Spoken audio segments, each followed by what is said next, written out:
Welcome to Pendulum Pharmaceuticals, where your life matters. Your Life Matters is a series we have created to inspire your healthy living by giving you an understanding that everything you eat and drink impacts your health and wellness. So do other aspects of life, such as your sleep habits, physical activity, your level of happiness, and your ability to manage stress.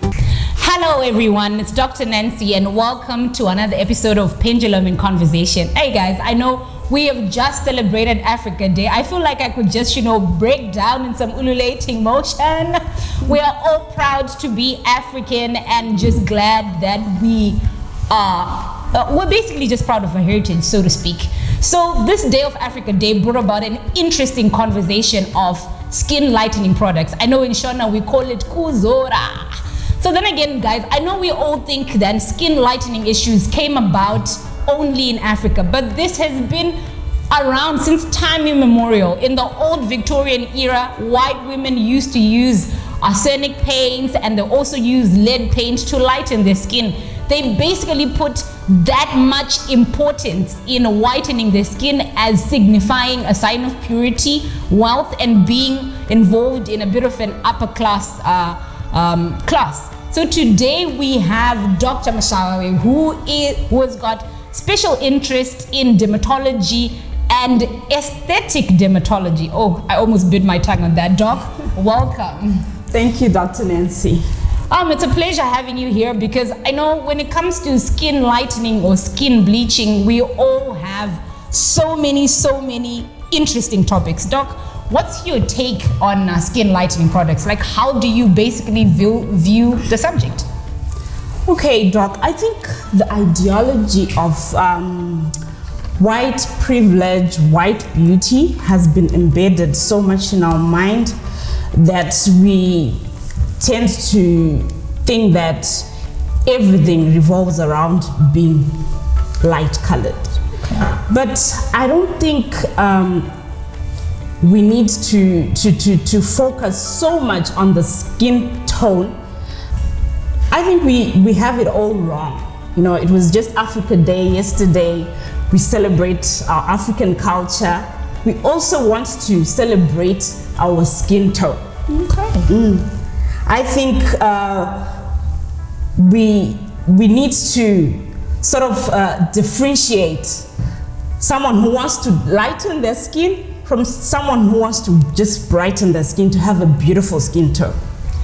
Yeah, well, I get you, and partly I also get people who say, well, look, I want to be lighter because if you look at it, it's not as common in Zimbabwe as it is, out there, especially, places in, the Black American community who say somebody who's light-skinned, even though they're Black, is going to be offered more job opportunities than I am, is viewed to be more educated, more wealthy, and more beautiful.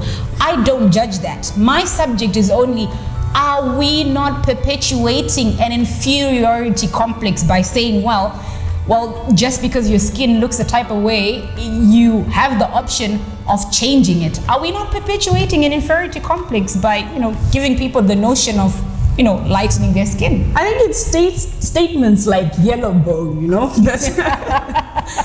that do perpetuate such ideologies. But I think everyone really wants to have good looking skin.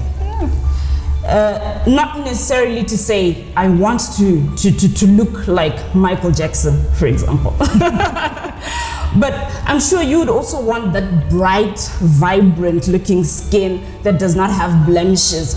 So sometimes people want that, but then they use the wrong thing, they get the wrong ideas from the wrong people and end up whitening their skin.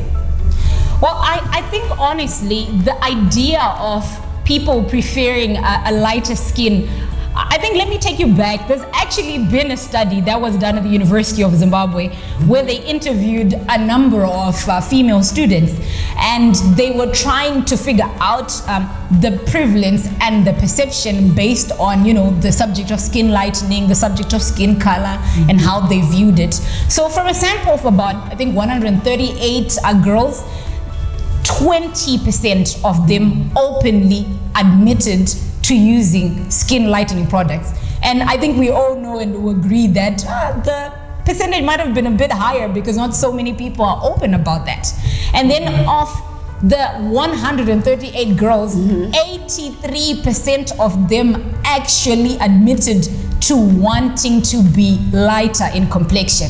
I think about a quarter of them viewed being light in complexion as, as a symbol of wealth, as being beautiful, as being attractive. Like you say, the stereotype that we give, that somebody is, a yellow bone, and those terms that we come up with.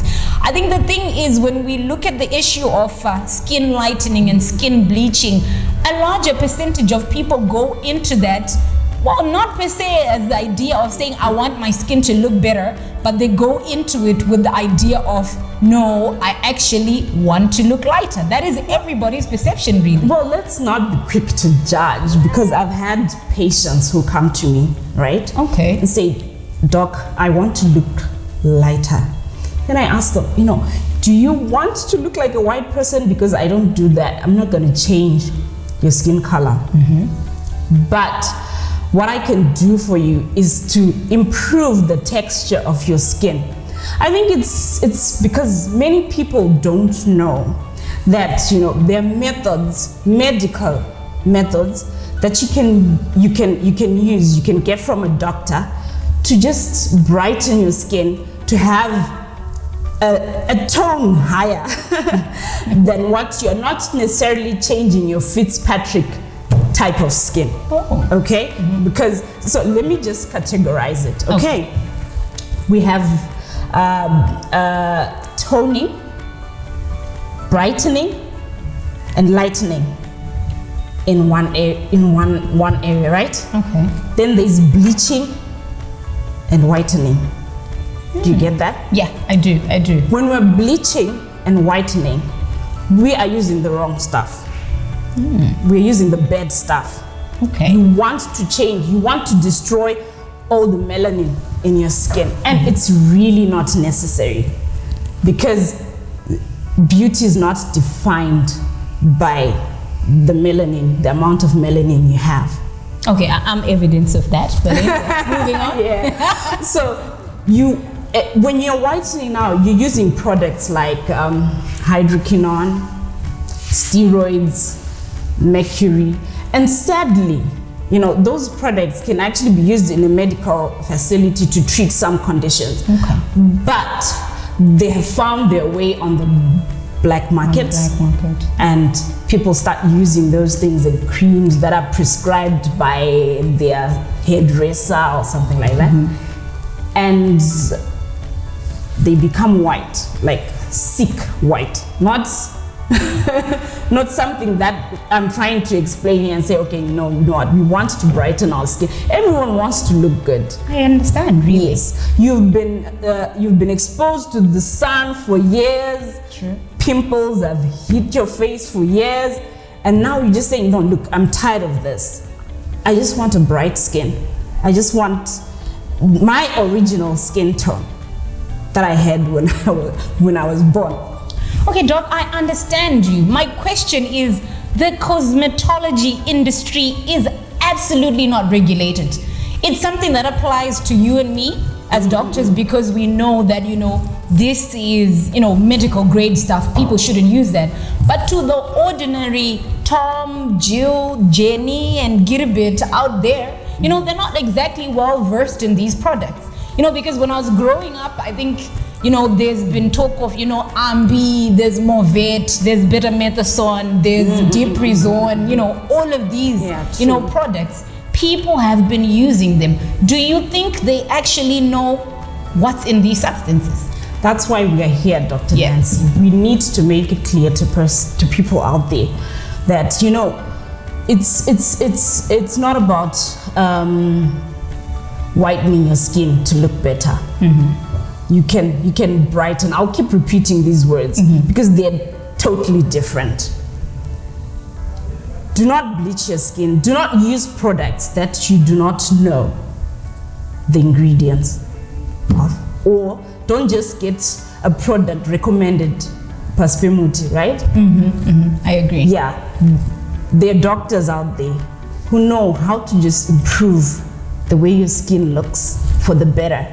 If you have been afflicted by many of these conditions, pregnant women after giving birth, they'll have, melasma. Melasma, yeah. Yes, those dark patches on their skin. Who wants that? And you'll be like, oh no, I need these things removed from my skin.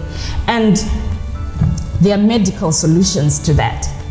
Okay, so my question is, to somebody who's been going to their local hairdresser to buy, funny enough, recently I discovered that there's a lightening cream called Lunchbox.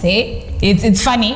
It's a lightening cream that's sold with absolutely no ingredients, and the person who sells it actually admits that they actually do not know what's in it. So my point is, educate people, Doc, as somebody who's got special interest in dermatology. What are the substances in these banned and illegal whitening and bleaching substances? Okay. What are the substances in them, and what are the side effects that people should be aware of before they decide to embark on those journeys? I always tell my patients, never use a product that doesn't have any ingredients written on it. That's the first point when I see my patients trying to recommend what they can use for their skin. So yeah, you do have, like I mentioned earlier on, you do have hydroquinone. It's actually a product that is FDA approved in some countries, though yeah, the United States has since banned it. But it's used to treat other hyperpigmentation skin conditions. Okay. But in a certain percentage, right? You find it 2%. Now in these other products, they come in the highest percentage. Would say the prango of the hydroquinone. Prescription on how long you're going to use it. So I'm talking about your mercury as well. Wow. You see a product that's got mercury, mercury, honestly. Yeah, I do. Putting mercury on your skin.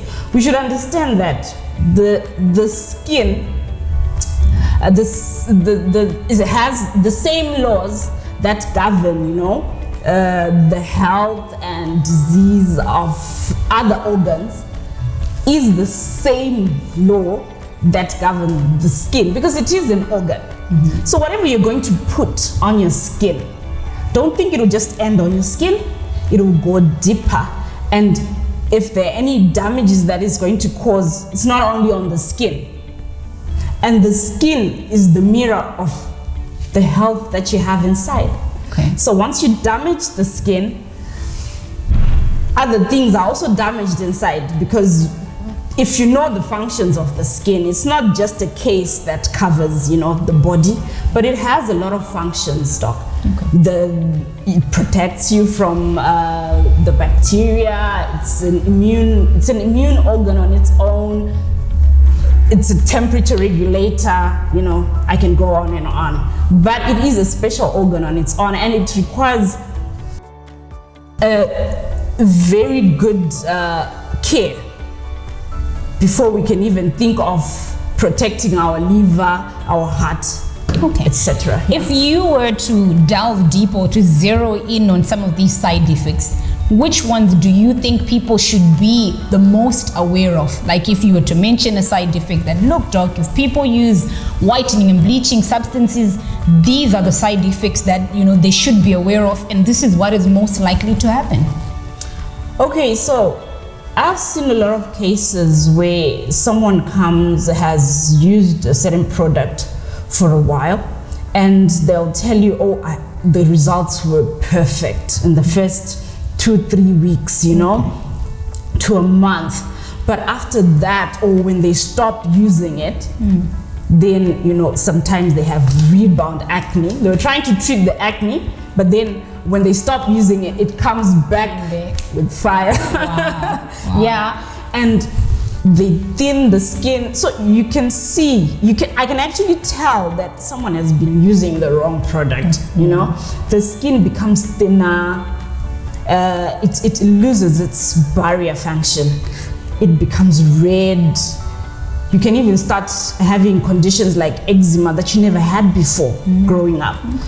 It's basically not pleasing to look at in the long run. True. I'm sure you've seen such cases. Yeah, I think the issue that you always find is with most women, they don't realize that these are the side effects that you're looking at. Because someone bleaches to the extent where you can look at their veins. I mean, it's a blessing to a doctor who's trying to put a cannula, but in the long run, me seeing your veins means your skin is really thin. So when you're going to find yourself in a state where you need a medical procedure, where people need to operate, do you think that when we cut through and we have to join your skin together, is that going to be successful? I think using lightening creams will also be detrimental to your wound healing. Like you were saying, the skin is of paramount importance. It's really fragile. So when it's now fragile, you have literally exposed, what's inside your body to what's outside the outside elements. To what we're trying to block outside. So I think you are basically endangering yourself. I think we'd also want to highlight on the issue of using steroids. Because we knew steroids they have severe side effects in the body-wise. Because I remember, this is actually a personal experience of mine, I developed a rash, I went to the doctor who prescribed hydrocortisone. I did need the hydrocortisone medically, but the more I applied it, because I was asked to apply it for about a week or two, I started looking at myself in the mirror. I'm like, I'm starting to look a lot like my ma, and my mom is really light in complexion. So I went to my doctor, I'm like, hey, why am I getting light in complexion? And he's like, no, don't worry. It's a side effect of the steroid. And he went on to, explain the side effects of steroids. Would you like to share? So imagine, you just used it for 2 weeks, right? Exactly. Now these creams, they have the steroids in high dosages. And someone is using them for a year to 2, on and on and on. Imagine the side effects of that. I mean, I always say to people who are using lightening creams, especially if they're using stuff like, betamethasone, because, that's a steroid. I'm like, do you want to give yourself hypertension just so you can be light in complexion? I mean, you are basically sacrificing to give yourself a long-term chronic condition just so you can be light. Diabetes will come. All of that. Just so you can be light, and you are allowing yourself to give yourself diabetes. I mean, guys, this is a very sensitive subject. I don't claim to understand people or judge people that want to, bleach or whiten their skin. All I'm saying is, before you do it, make sure you are making an absolutely informed decision, because your health matters. Really, it does. You've heard it from the experts, and we've shed a lot of light on this. If you do decide to do it, please make sure you're going into this informed, with open eyes, and you are basically prepared for all the side effects that are to come. Doc, thank you so much for having this discussion with me. I'd like to say that whilst I have you here, there is an age-old debate. I think all women will basically say they want to hear what the conclusion is. Dermatologist versus esthetician. I know when I say an esthetician, we're talking about our cosmetologists, our beauticians who do, chemical peels, facials, and everything. Do you mind shedding some light on what's the difference between dermatologists and estheticians? Okay, so Dr. Nancy, when you come to a dermatologist with your skin issue, you will be treated from the inside, going out. Okay. The dermatologists, they also can do what the beauticians do, which are the chemical peels, in the right way, with the scientific knowledge behind. Because, not to say don't go to your beauticians and all that, but if they are well trained, well, that's fine with me. But if you've got a skin issue that needs medical attention, seek medical assistance. You'll be surprised what the beautician can do, the dermatologist or aesthetic dermatologist can also do. Okay, my question is, guys, why are people more willing to go to the esthetician than they are to the dermatologist? Because so many people have asked, are like, hey, look, Nance, I went to the dermatologist, they shined their light in my face, and they made me feel really uncomfortable. But when I walk into a spa, the esthetician makes me feel welcome. I get, a glass with a little lemon or cucumber inside, and they massage my face. But doc, is it our bedside manner? Why are people more willing to go to, the esthetician than they are to come to the dermatologist? Why do you think that is so? No, I think before I got into medicine, or before I started thinking of dermatology as a subject that I was also like that, you'd want to go get your facials at a beautician, But I think mainly the reason is because most doctors will just come in, you just come in as a patient and you go out, as the patient you came. We want to address the emotional side of the disease or whatever it is that you're going through, because issues with skin, they're not only just the physical aspect, right? Sometimes someone is suffering emotionally. Okay. They have lost self-esteem. You want to address that, the psychology of it all before you start treating the patient. So maybe doctors have been wrong in some way, that we're not addressing the psychological bit of it.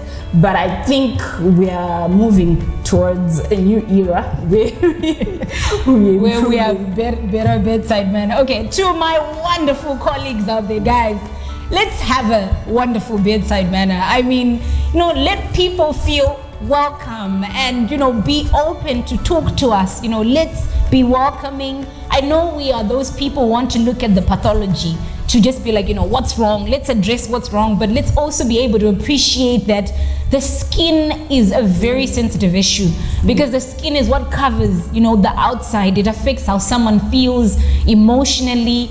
There's so many factors that come with the skin. They might be socioeconomic, social, political. So let's be sensitive of that aspect. Doc, whilst I have you here, I want to have good skin. I want to have that extra glow. How do I go about that? Just give us a few pointers. What should someone do if they want to have good skin? What routines do you basically recommend? Okay, Doc, it's very simple. I know as Africans, we're really not used to things like sunscreen, but I discovered that, sunscreen is actually very important. You want to apply sunscreen on a day-to-day basis. But Doc, I'm dark in complexion. I'm nicely sun-kissed. Why do I require sunscreen? Because my perception has always been, I'm dark in complexion. I don't mind if I'm darker. What really does sunscreen help? Well, can I show you a hand, Doc? Look, this part is lighter, right? Than this area. Why do you think so? Well, I probably think this is the part that is exposed to the sun the most. The sun, the ultraviolet rays have a lot of damage on our skin. They age us quickly, right? And so do they, change our skin tone. So what you want, if you really want to maintain that bright looking skin, use your sunscreen. Then exfoliate. When I mean exfoliate, I mean use your products that have alpha hydroxy acids. I'm talking about your glycolic acid, your salicylic acid, lactic. Those are safe products that have been studied, and they will tone your skin. And there's more to it, really. Visit a dermatologist, ask him, doctor, and get help. Ask if you now have dark pigments that you cannot understand where they're coming from. That should also help. Okay, Doc, I am someone who's avidly present on social media. I always see so many influencers. They might be medical and non-medical people who constantly talk about supplements to augment or brighten our skin and hair. What's your take on that? Yeah, that's another topic really for another day, but yeah, there are supplements that are there that you can use to just keep your skin looking young and bright. And yes, they're not wrong if they are sourced from the right source. If you were to list 3 top supplements that you would recommend to help someone have a smoother skin, brighter skin, or basically let's just say for them to have better skin, what would be your top 3 supplements? Okay, let me just mention one, for example. One. Vitamin C. Like the orange vitamin C? The orange vitamin C. Doc, if you're saying vitamin C, after COVID, everybody should be having good skin. Because I know everyone's been drinking vitamin C. Guys, vitamin C, you've heard it from the doc who's specializing in aesthetic dermatology. Vitamin C is definitely good for you. So doc, I mean, whilst we're here, I just want to thank you for shedding light on these really, interesting subjects. You've highlighted on the issue of, sunscreen. I am dark in complexion. I know people feel really surprised that as a doctor, how do I not know about dermatology? You heard it from me here. Very few doctors have very deep knowledge on dermatology. It's a subject that I would say personally I find myself wanting. So that's why we have specialists like Dr. Mshawe who specialize in dermatology. So what is this SPF thing that people keep talking about? Is that the sunscreen? How much SPF should one be using in their lotion? Do I have to apply my lotion and then sunscreen? How exactly should I go about that? Yeah, you always want to put sunscreen on top. Then maybe if you're going to put makeup, you put your makeup on top. But the sunscreen is basically covering your skin. So if you're going to put your moisturizer, you put your sunscreen on top. So you want a sunscreen that's got an SPF 30 going upwards. Oh, okay. Yeah. And broad spectrum. Broad spectrum, I mean, it will protect you from the UV light. A UV light, that's A, B. Okay, so yeah. okay, Doc, that's just a little too deep even for me, who's your colleague. Thank you so much, Doc, for having you. It's been a pleasure, and I definitely appreciate you for shedding some light on our skin. So ladies and gentlemen, if you see me glowing, don't hate. I am not bleaching. I am just brightening my skin and glowing. Take good care of yourself, guys, and remember, your health absolutely matters. Without good health, you have nothing. So start your healthy journey today. Pendulum Pharmaceuticals. Your life matters.